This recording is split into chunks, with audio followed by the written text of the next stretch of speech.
1916 ஆண்டு நவம்பர் 20ஆம் தேதி சென்னை வேப்பேரி பகுதியில இருக்கிற திரு எத்திராஜுலு முதலியார் அவர்களோட வீட்டுல doctor Natesanar, doctor TM. Nair, பிட்டி தியாகராயர், பனகலரசர், திவான் பகதூர் எம்.சி. ராஜா, டாக்டர் முகமது உஸ்மான் சாஹிப், ஏ.பி. பாத்ரோ, மதுரை டி.எம். சுப்பிரமணிய முதலியார், ராவ் பகதூர் வெங்கடரெட்டி, ராவ் பகதூர் ஓ தனிகாச்சலம் செட்டி மற்றும் பல தலைவர்கள் கூடி ஒரு ஆலோசனை செஞ்சாங்க.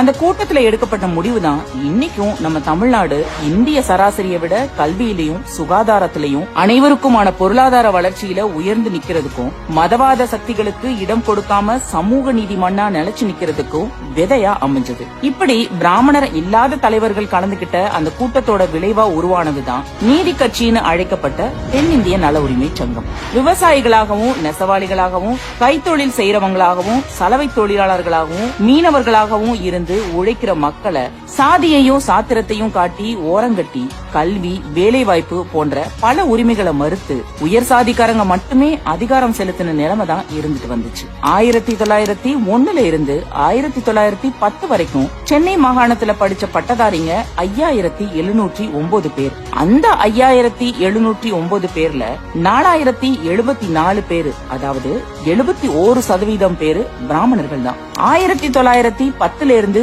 20 வரைக்குமான காலகட்டத்துல பொதுப்பணித்துறையில 74% பேரும், வருவாய்த்துறையில 50% பேரும், நீதித்துறையில 66% பேரும், கல்வித்துறையில 79% பேரும் பிராமணர்களாகவே இருந்தாங்க.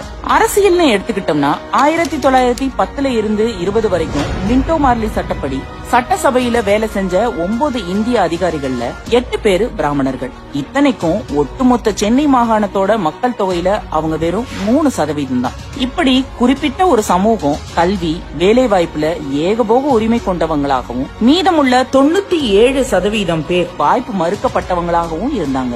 இந்த ஏற்றத்தாழ்வை நீக்கி எல்லா சமூகத்தையும் சேர்ந்த மக்களுக்கும் சம வாய்ப்பும் சம உரிமையும் வாங்கி கொடுக்க பிராமணர் அல்லாத தலைவர்களால உருவாக்கப்பட்டதுதான் நீதி கட்சி. மக்களோட உண்மையான தேவைகளை புரிஞ்சுக்கிட்டு அதை நிறைவேற்றி கொடுக்கணுங்கிற அடிப்படையில நீதி கட்சி தேர்தல் அரசியல்ல பங்கெடுத்தாங்க.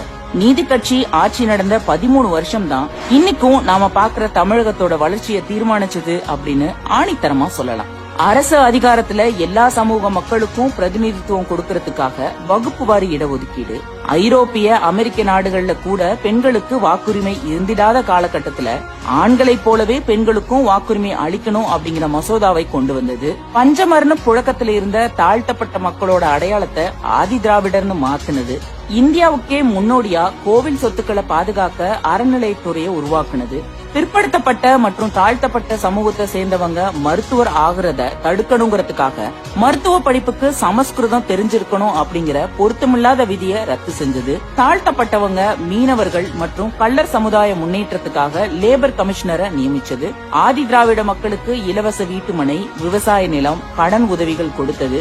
பின்தங்கிய சமூகத்தை சேர்ந்த ஏழை எளிய மாணவர்களுக்கு இலவச கல்வி, இலவச புத்தகம், இலவச சீருடை, இலவச மதிய உணவுன்னு ஏராளமான உதவிகளை செஞ்சு தங்களோட ஆட்சி மூலமா சமூக பொருளாதார வாய்ப்புகளை அந்த மக்களுக்கு ஏற்படுத்தி தந்தது நீதி கட்சி தான். குறிப்பா சொல்லணும்னா நீதி கட்சியோட தலைவர்களில் ஒருவராயிருந்த திரு பி.டி. ராஜன் அவர்கள் கூட்டுறவு இயக்கத்திற்கு உயிரூட்டி அதற்கு மறுவாழ்வு கொடுத்தார். தற்போது கூட்டுறவு அமைப்புகள் மக்களுக்கு செய்து வரும் சேவைகளுக்கு இவரது பணியே அடித்தளமா இருந்துச்சு. பின்னாட்களில் இந்த தலைவர்களோட வழியை பின்பற்றியே மக்கள் பணியை முன்னெடுத்தாங்க நீதி கட்சியின் உறுப்பினர்களா இருந்த பெரியாரும் அண்ணாவும்.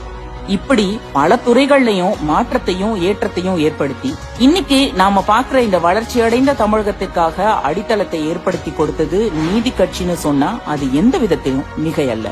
அந்த நீதி கட்சியோட கொள்கைகளையும் மக்கள் பணிகளையும் இன்றைக்கும் தொடர்ந்து செய்துகிட்டு வரதோட மட்டும் இல்லாம மதவாத சக்திகள்கிட்ட இருந்தும் இனப்பகைவர்கள் கிட்ட இருந்தும் மக்களையும் மாநிலத்தையும் காப்பாற்றுற வேலையையும் செய்துகிட்டு வர்ற ஒரே மக்கள் இயக்கம் சமூக நீதி கட்சியான திராவிட முன்னேற்ற கழகம்.